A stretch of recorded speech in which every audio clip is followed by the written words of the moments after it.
जय श्री राम। सभी को सादर प्रणाम। आज हम मोक्षदा एकादशी व्रत कथा को सुनेंगे। महाराज युधिष्ठिर ने कहा, हे भगवान, हे केशव, आप तीनों लोकों के स्वामी हैं, सबको सुख देने वाले हैं, जगत के पति हैं। मैं आपको नमस्कार करता हूँ। हे देव, आप सबके हितैषी हैं, मेरे संशय को दूर करें। कृपया करके मुझे मार्गशीर्ष एकादशी शुक्ल एकादशी का विधान बतलाइए। उस दिन कौन से देवता का पूजन किया जाता है, क्या विधि है, कृपा करके मुझे बताएं। भगत वत्सल भगवान कृष्ण कहने लगे कि धर्मराज, तुमने बड़ा उत्तम प्रश्न किया है।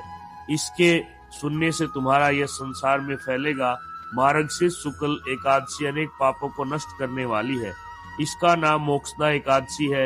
इस दिन दामोदर भगवान की धूप दीप नैवेद्य से भक्ति पूर्वक पूजा करनी चाहिए। अब इस विषय में मैं एक पुराणों की कथा कहता हूँ। गोकुल नाम के नगर में वैखानस नामक राजा राज्य करता था। उसके राज्य में चारों वेदों के ज्ञाता ब्राह्मण रहते थे। वह प्रजा का पुत्रवत पालन करना था।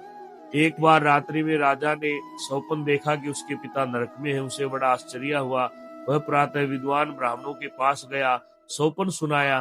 कहने लगा, मैंने अपने पिता को नरक में देखा है, कष्ट उठाते हुए देखा है। आप मुझसे कोई ऐसा उपाय बताओ जिससे वह नरक से मुक्त हो जाए।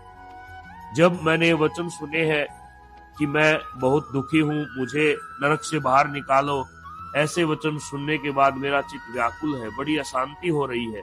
मुझे राज्य, धन, पुत्र, स्त्री, हाथी, घोड़े, कोई भी चीज सुख देने वाली प्रतीत नहीं होती। मैं क्या करूं?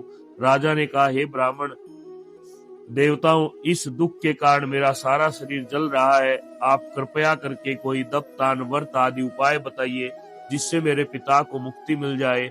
उस पुत्र का जीवन व्यर्थ है जिसके पिता का उद्धार न हो सके। एक उत्तम पुत्र वही है जो जीते जी माता पिता की सेवा करे, मृत्यु के बाद विधि विधान से उनका पूर्ण क्रियाक्रम करे।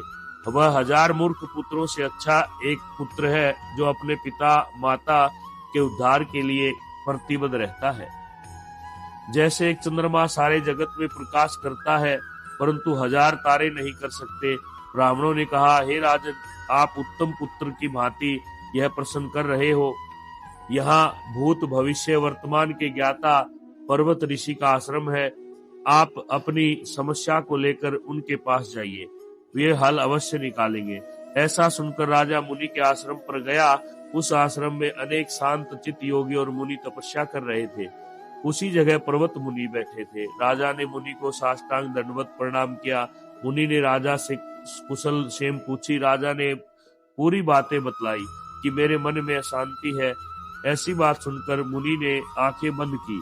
पर्वत मुनि विचारने लगे और बोले, मैंने योग बल से तुम्हारे पिता के कुकर्मों को जान लिया है।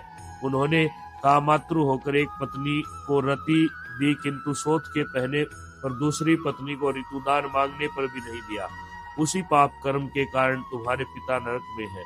तब राजा ने कहा, इसका उपाय बताइए। मुनि बोले, हे राजन, आप मार्गशीर्ष एकादशी का शुक्ल पक्ष का उपवास करें और पुण्य को अपने पिता को संकल्प करके अर्पित कर दे। इसके प्रभाव से आपके पिता को मुक्ति मिलेगी।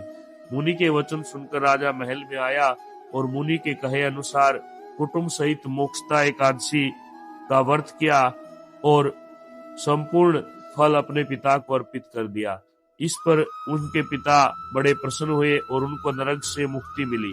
वे जब अगले लोक को जा रहे थे, स्वर्ग लोक को जा रहे थे, तो कहने लगे, हे पुत्र, तेरा कल्याण हो।